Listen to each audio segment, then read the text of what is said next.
This week, I'm sharing the story of a woman that went through the Great Resignation or reshuffle, whatever you want to call it. And she reminds us all that sometimes divorce, sometimes even homelessness can come from being reshuffled, to have to rethink a layoff. And just about the time that we think it's the worst thing that can happen to us, out of all of that, my guest found happiness. She found joy. And she has one heck of a story to tell you. Stick with me. I'll be right back. But in the meantime, I want you to know that this week's episode is brought to you by podcastacademyonline.com. This is a virtual academy that graduates podcasters, 7-week-long live online group sessions, heavy on instruction, information, and accountability. Graduate with your custom designed functioning podcast. Podcastacademyonline.com is designed with the adult learner in mind. Schedule a free consultation today. Visit the website podcastacademyonline.com.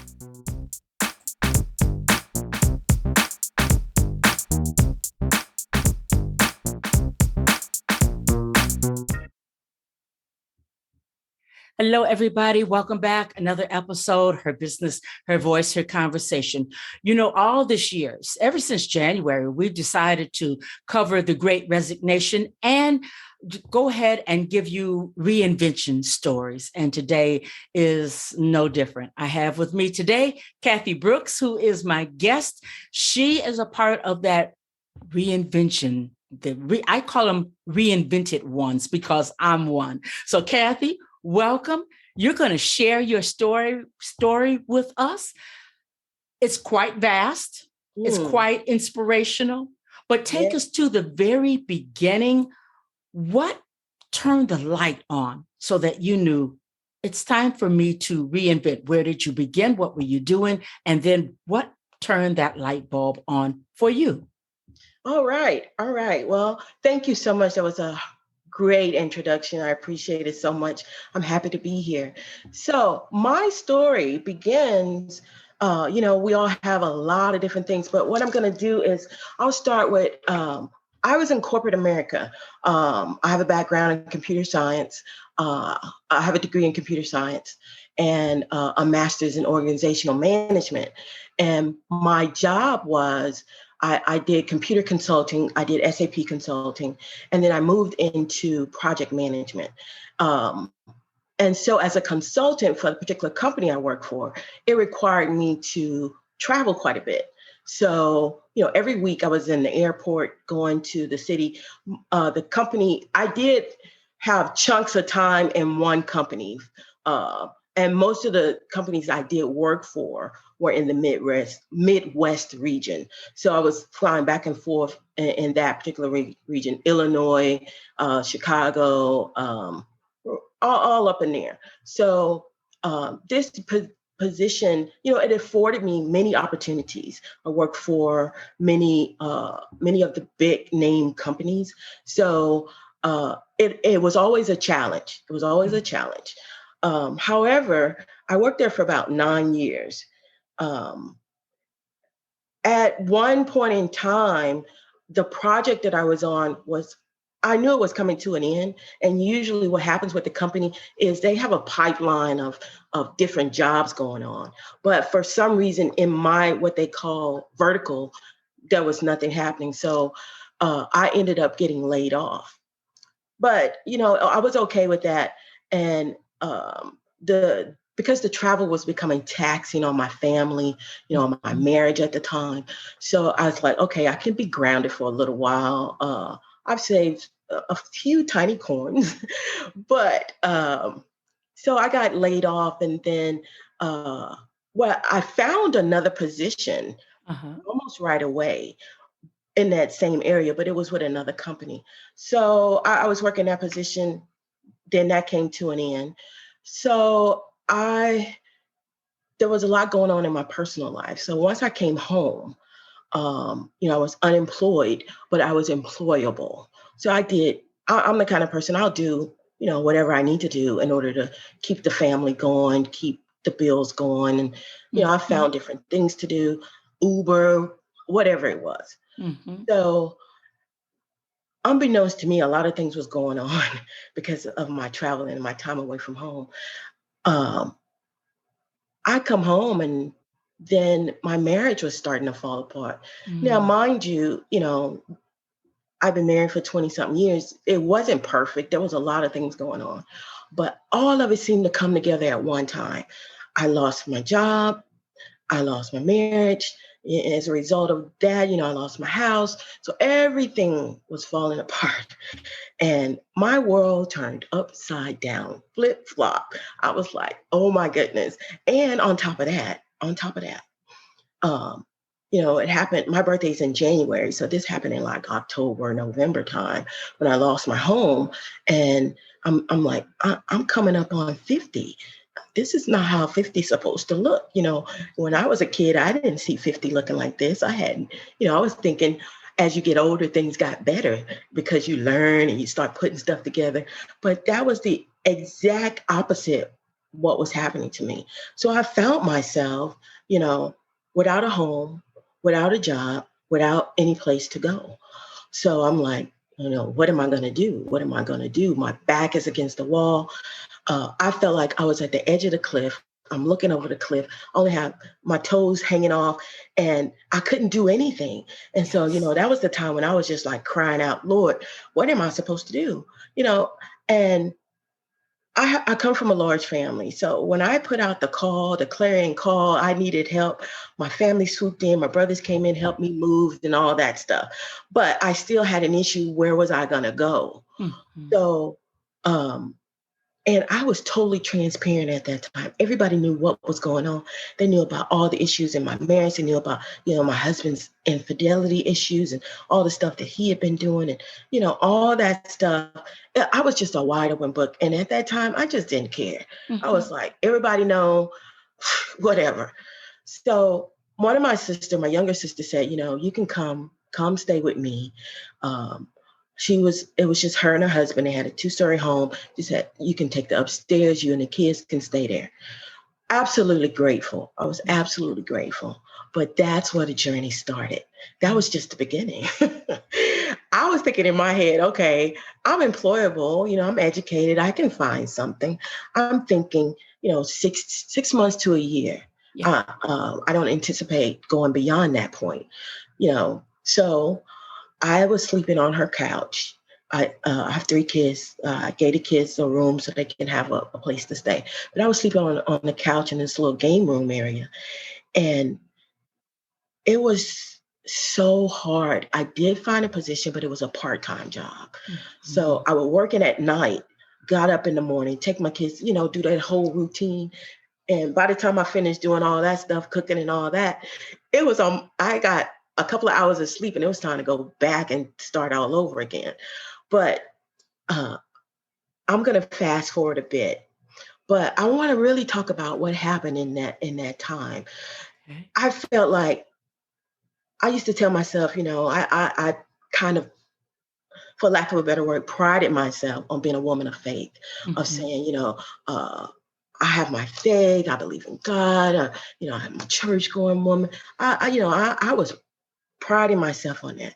But I had to really look at myself and say, am I who I think I am? Am I really a woman of faith?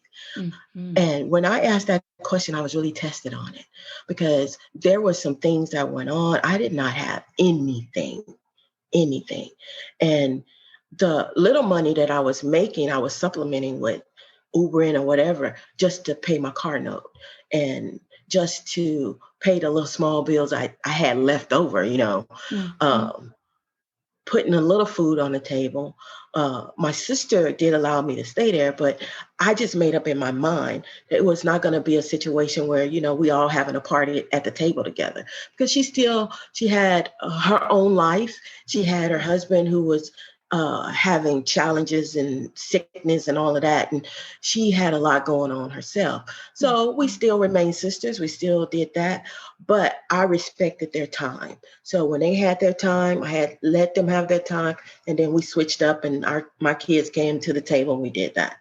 So what happened in that room when I began to just dig in, I started digging into the word. I started digging into to see, Lord, I need you. I need you. Your word promises this. Your word says this. And am I who I think I am?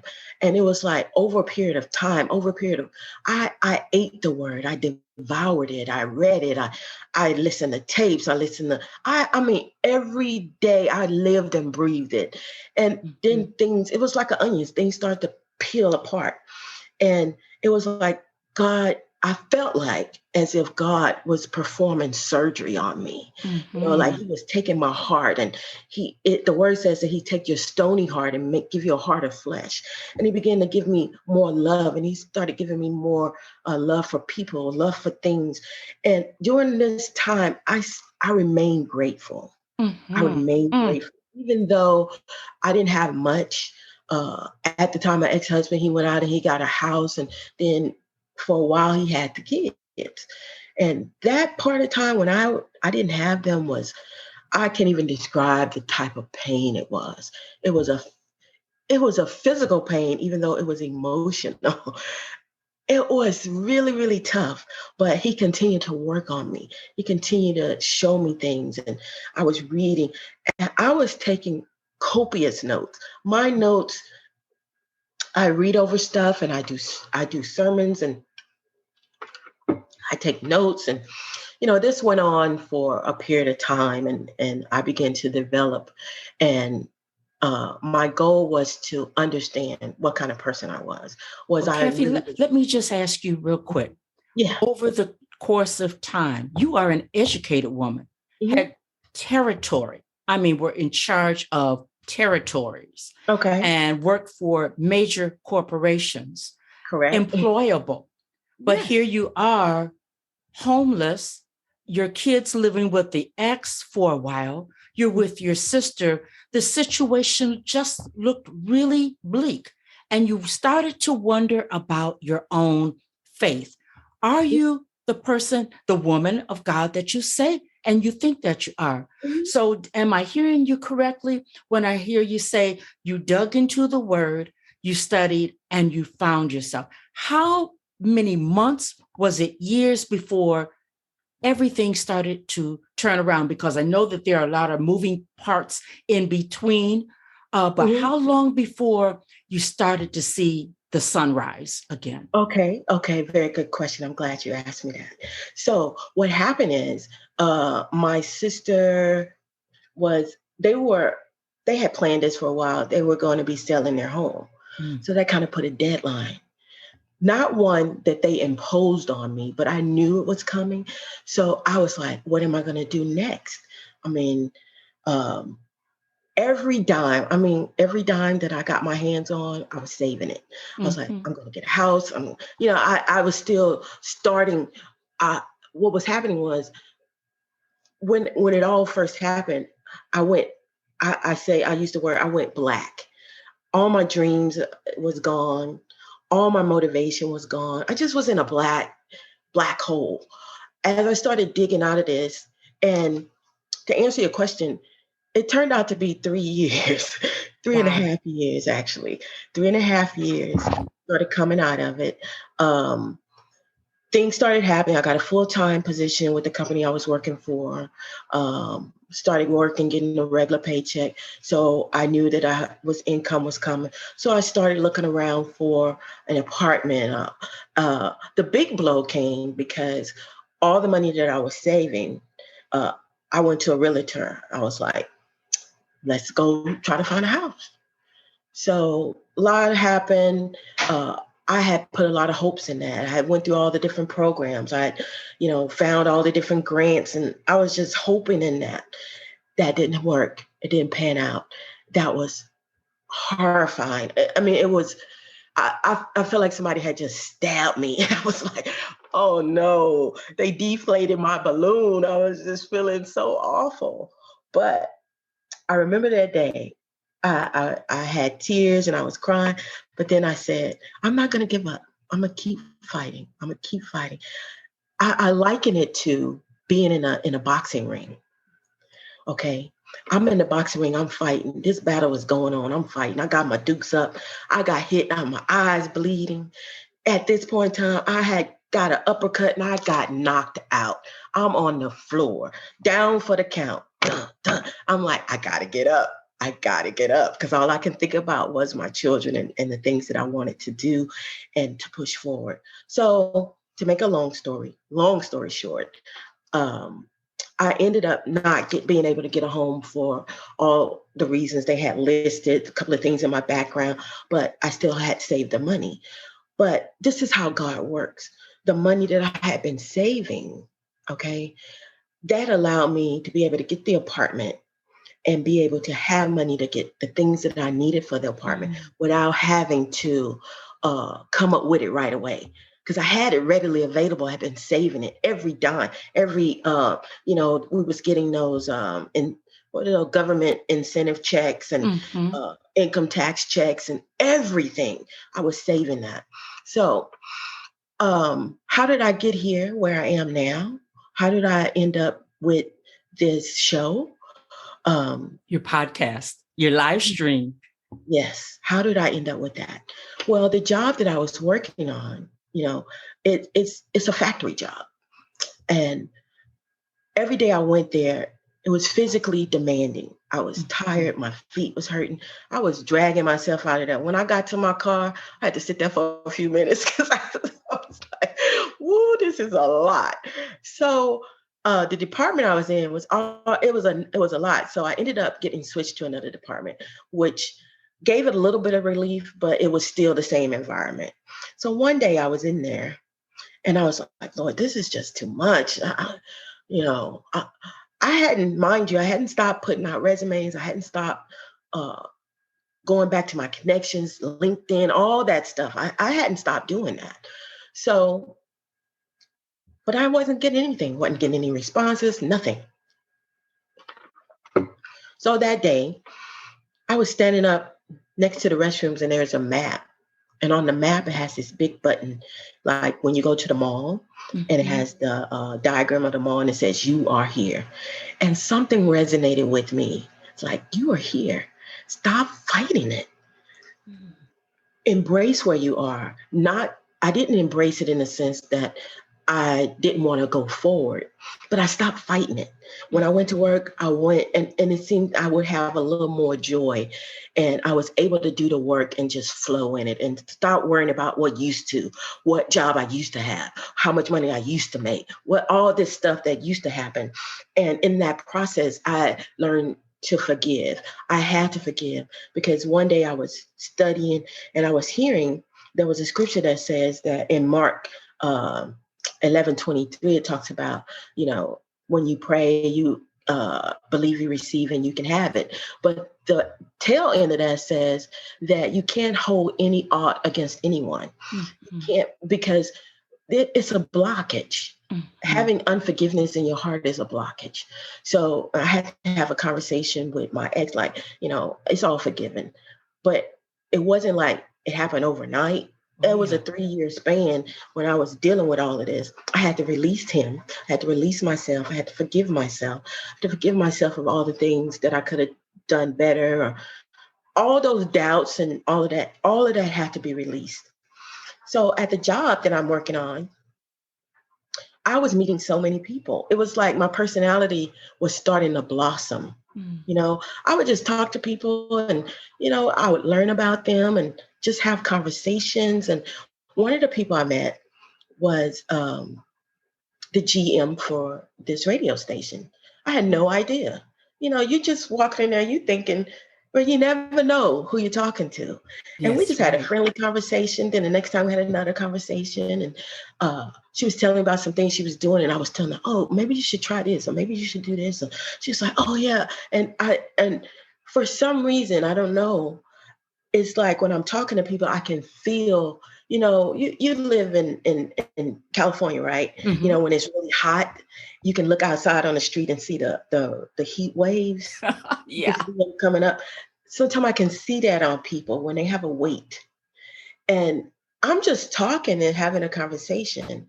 And I can feel that it was a weight. And I would talk to her and I was like, well, I make a suggestion and she used the suggestion and it worked out for her. And then next time we talked about something else and I make a suggestion and it worked out for her. And it was happening. It was just happening everywhere. Everybody I was talking to. And I'm like, I'm nobody special. I'm just talking. At least that's what I thought. So I learned that she had this show. I mean, she had a radio station. And I was like, I inquired a little more, found out she had shows and stuff. And I was like, hmm. But I wasn't looking for it.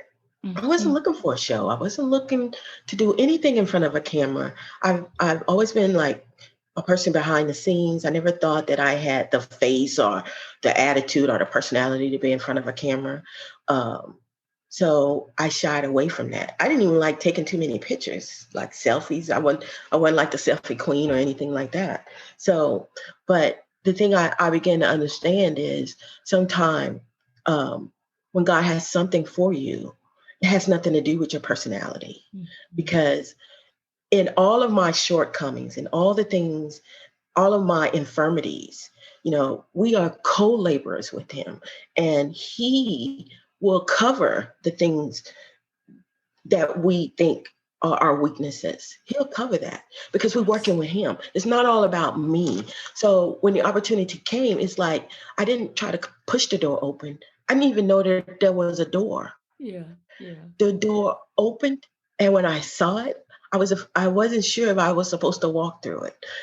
But then it took me a while. I kind of went back and forth. And is this something I want to do? I don't know. I don't know. So when I finally decided, okay, I'll take a chance. Mhm. No, I don't know what I'm doing. I'm totally green in this, totally new area. So when I made that decision, it's something I always say, and I kind of learned it along the way.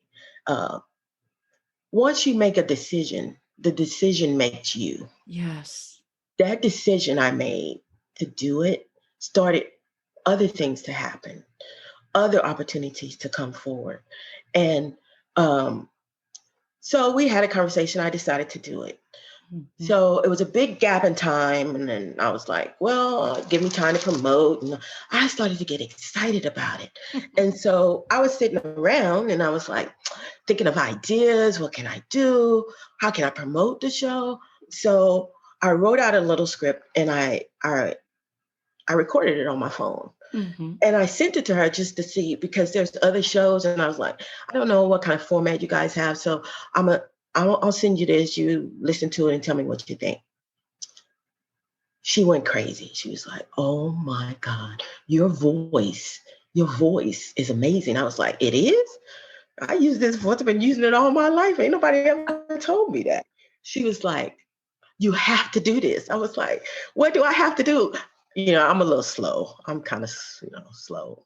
No, So that's the genesis of it. That's how everything started.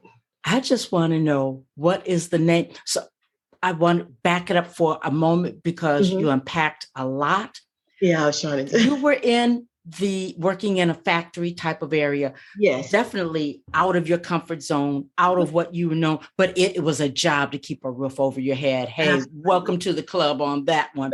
But are you still working in that arena? Did you ever get back into the where you got where your major and all of that, where that is at?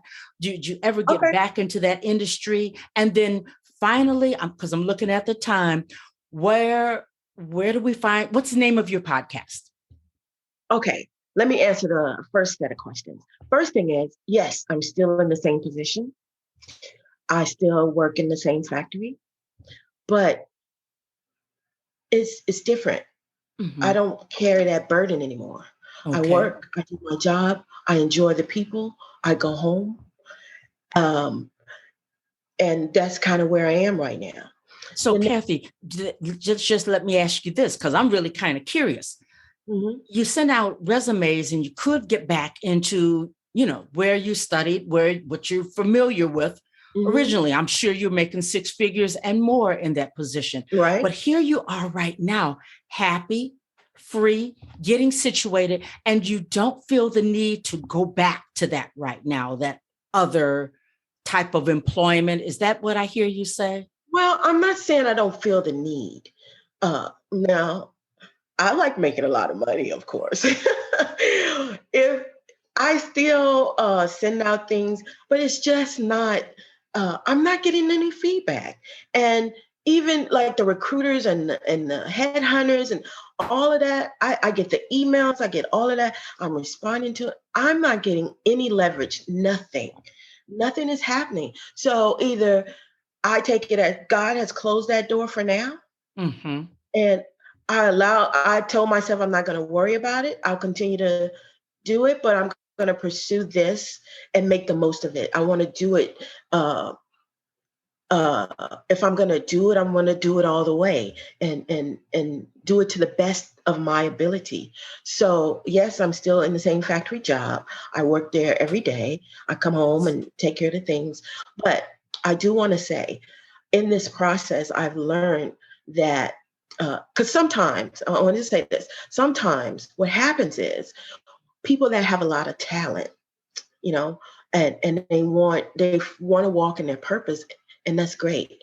But it's the fight or the thing that happens is they become more dependent on their talent than on the one who gave them the talent.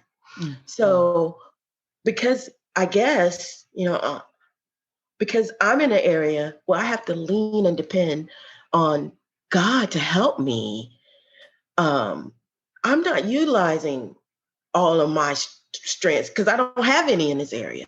I'm totally weak and I'm totally dependent on Him. So I'm just taking it step by step.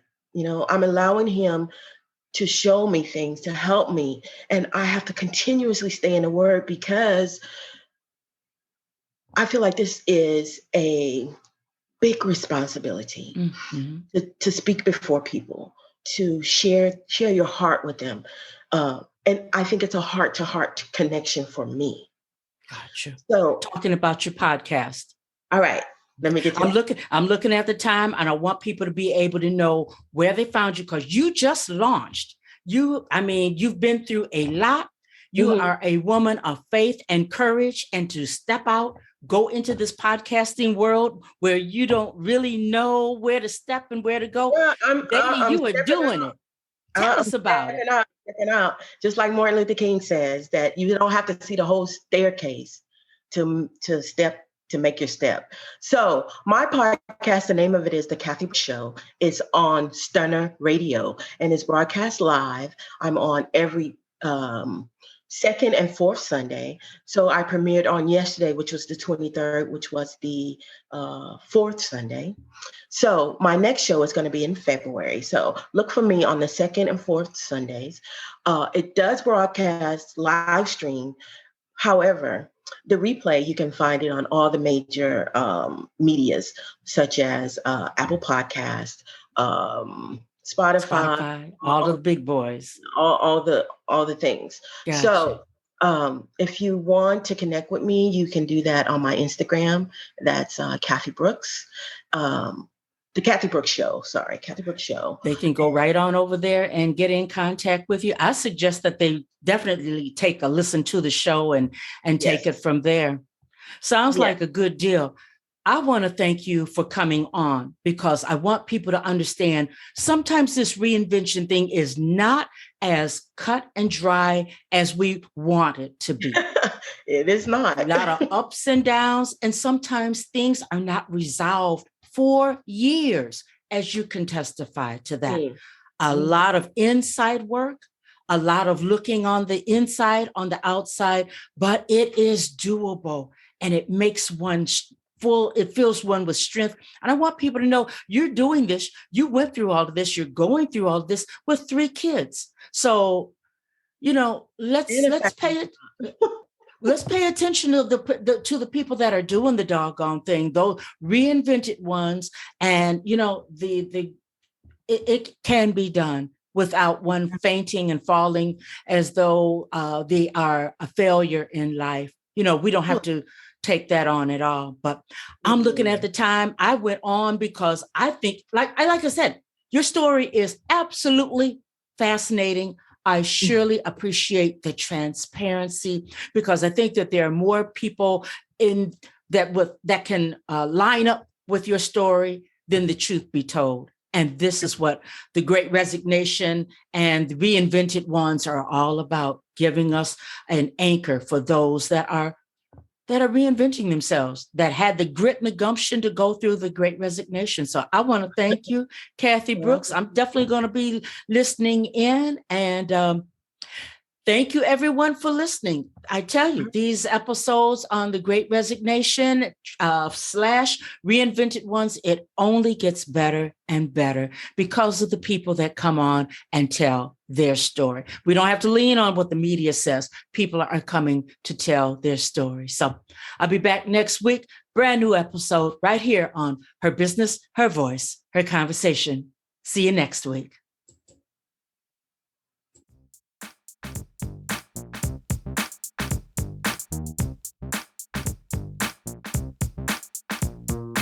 I want to thank you for listening to Her Business, Her Voice, Her Conversation. Couple of things that I want you to do right now. Go to my website, pick up a copy of Her Business, Her Voice, Her Reinvention, how I went from game show hopping to international show host, author, and speaker in 1 year.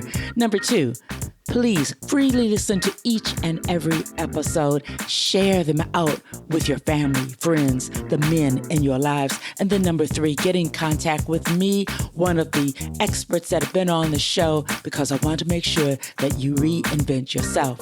I'll be back next week with a brand new episode here on Her Business, Her Voice, Her Conversation.